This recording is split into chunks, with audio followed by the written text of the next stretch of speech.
dann wollen wir das mal umsetzen im Programm. Ja, wir fangen an mit unserem verschlüsselten Text, den wir eben in der Flaschenpost haben. Ja, und das ist eben hier ein Text dieser Art. Ja, kann man überhaupt nichts lesen. Der hat eben hier lauter komische Buchstaben drin, also sieht komplett geheimnisvoll aus. Ja. Gleichzeitig haben wir von unserem Barkeeper einen permutierten Text bekommen, den ich jetzt nicht hier komplett darstelle, damit ihr auch dieses Rätsel wirklich löst. Und dieser permutierte Text, der wird jetzt Statistik analysiert und genauso der verschlüsselte Text. Ja, und dazu haben wir eben Helferfunktionen geschrieben. Ja, wir brauchen eben eine Funktion, die in der Lage ist, die Statistik zu bestimmen. Ja, wir machen eine Funktion void, die zählt eben das Vorkommen bestimmter Buchstaben, wie oft die vorkommen. Und die heißt eben hier void Statistik und gibt uns eben an, ja, wie viel Buchstaben wie häufig vorkommen. Statistik. Ja. Und die geht eben ein Textarray durch, ja, einer bestimmten Größe und hat eben dann hier ein zweites Array, int, mit der Count und die geht eben das Alphabet durch. Alphabet Size. So, ja. Wir müssen dazu natürlich noch die Alphabetgröße definieren und wenn wir uns das anschauen, dann haben wir eben die Alphabetgröße hier vorhanden. Die geht eben von der Leerzeile bis zum Z. Ja. Das sind natürlich Details, die muss man wissen, wenn man verschlüsselt, aber da gibt es eben verschiedene Möglichkeiten durchzuprobieren. Wir arbeiten jetzt nur mit Großbuchstaben. Okay, gut. Dann schauen wir uns weiter an. Wir müssen jetzt die Größe dieses Arrays hier wissen, ja, diese Größe von diesem Count Array. Und dazu gehen wir eben, können wir diesen Trick, den ich vorher beschrieben habe, nicht machen, denn das hier, ja, ist eigentlich für den Compiler nichts anderes wie ein Pointer auf int. Das sieht so aus, das heißt, die Size of Count wäre eine Pointergröße, 32-Bit wäre eben 4, ja, 4 Bytes groß. Deshalb müssen wir hier wirklich mit Alphabet-Size arbeiten in dieser Schleife und machen jetzt hier eine Vorschleife for int i gleich 0, ja, und wir gehen dann eben die Alphabetgröße durch. Ja, und so, und setzen erstmal unsere Zählraten auf 0. Count von i gleich 0. So. Dann gehen wir eben unser Textfeld durch und da übergeben wir die Größe. Das heißt, wir machen eine zweite Schleife for int i. Das ist übrigens ein anderes i. Ja, das hat sozusagen hier ein lokales i. Und dann mache ich hier gleich 0 semikolon i kleiner n semikolon plus plus i und mache jetzt folgenden Code. Wir zählen eben Count von und der Index ist eben Text von i, aber ich ziehe die Leerzahl ab, ja, das wäre 32, sodass das eben der nullten Eintrag im Feld entspricht und das erhöhe ich jetzt. Ja, so mache ich das und mache hier noch eine Klammer drum der Sicherheit, weil ich mich nicht mehr erinnern kann, wie da die Operatorenpräzedenz ist. Okay, gut. Das macht eben eine Statistik und dann können wir uns gleich mal anschauen, wie die Statistik aussieht. Ja, wir brauchen noch die Textlängen.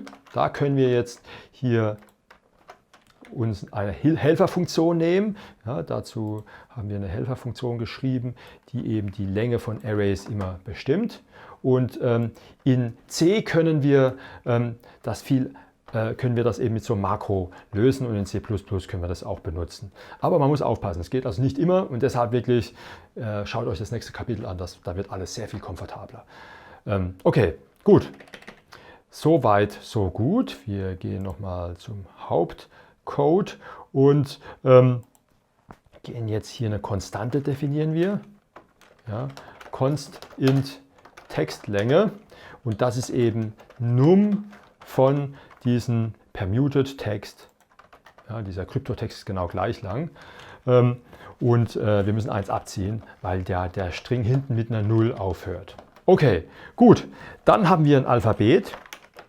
Das fängt eben bei der Leerzeile an und wird dann hochgezählt. Und hat eben die Größe Alphabet-Size plus 1. Ja. Nee, Quatsch, Alphabet-Size. Und dann geben wir einfach mal diesen verwürfelten und verschlüsselten Text aus. Ich gebe den verwürfelten Text aber nicht aus, weil ihr sollt ja selber die Rätsel lösen. Okay, dann müssen wir mal dieses Alphabet generieren. Das ist eine ganz einfache Funktion. Die schreiben wir jetzt hier hin. Und die heißt einfach GenAlphabet. Ja, GenAlphabet, und die hat eben hier eine Übergabe von dem Alphabet. Das können wir hier fix machen, die Größe, weil das Alphabet ist immer gleich groß, da müssen wir nicht variieren. Und dann erzeugen wir hier einfach in der Vorschleife int i, ja, for Character. Wir fangen bei eben c gleich Leerzeichen an und gehen dann eben auch mit dem i. Jetzt machen wir diesen Komma-Operator. Von i fangen wir bei 0 an, ja, und zählen dann c, solange das kleiner gleich z ist.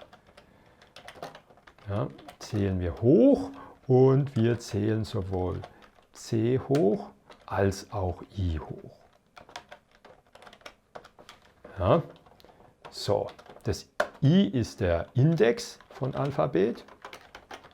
Und das müssen wir jetzt nur noch gleich c setzen. So können wir eben unser Alphabet erzeugen. Wir würden uns auch das gern anschauen. Das geht eben in einer sehr ähnlichen Schleife.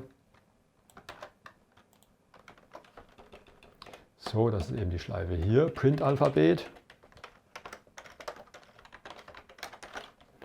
So, und wir haben eben jetzt hier das Alphabet, was wir übergeben, und gehen jetzt auch wieder in der Schleife durch. Wir sagen unser Alphabet und haben dann eben hier unser Alphabet, was wir jetzt hier ausgeben. Ja. Wir brauchen jetzt eigentlich dieses mit dem C nicht mehr. Wir können eine ganz normale Schleife machen mit int i und gehen dann eben hier diese Abbruchsbedingung durch. Also i ist eben jetzt kleiner Alphabet-Size. So, und dann geben wir hier eben aus unser Alphabet von i. So, gut, das war's. Das gibt uns ein Alphabet aus und wir machen hier noch 2 Endlines, dass das Ganze gut aussieht. So, das gibt uns Alphabet aus. Schauen wir uns mal an, wie so ein Alphabet aussieht. Und wir geben dazu hier diese beiden Funktionen in den Haupttext rein. So, gut. Wenn ich das ausführe, dann sehe ich, sehe ich lauter Fehler. Hier, was könnte da falsch sein? Da muss natürlich ein Komma sein. So, gut. Wir führen das aus und wir sehen es sehr schön gleich. Sehen wir hier unseren verschlüsselten Text, also total unleserlich. Und hier ist das Alphabet, Ausrufezeichen, Leerzeichen, Ausrufezeichen und so weiter bis zu Z. Ja, hat also funktioniert, wir haben ein Alphabet erzeugt und als nächstes machen wir eben eine Funktion, die uns die Statistik über diesen verwürfelten Text erzeugt. Ja. Dazu brauchen wir eben diese Statistikfunktion, die ich hier geschrieben habe, und wir lassen die jetzt mal auf den verwürfelten Text los. Ich brauche dazu allerdings noch eine Count-Variable, Count 1 von Alphabet Size, und dann mache ich die Statistik. Statistik von, und wir schauen uns den Permuted Text an.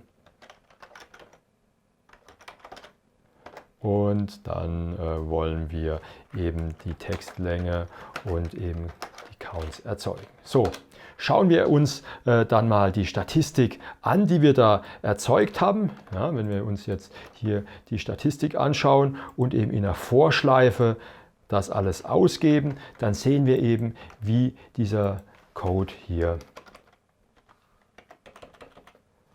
die Statistik erzeugt. Ja, ich habe jetzt hier eben, ja, die Space kommt 60 Mal vor, wir haben fast nichts hier, Z kommt 7 Mal vor, ja, aber das gibt uns noch keinen Hinweis auf den Originaltext.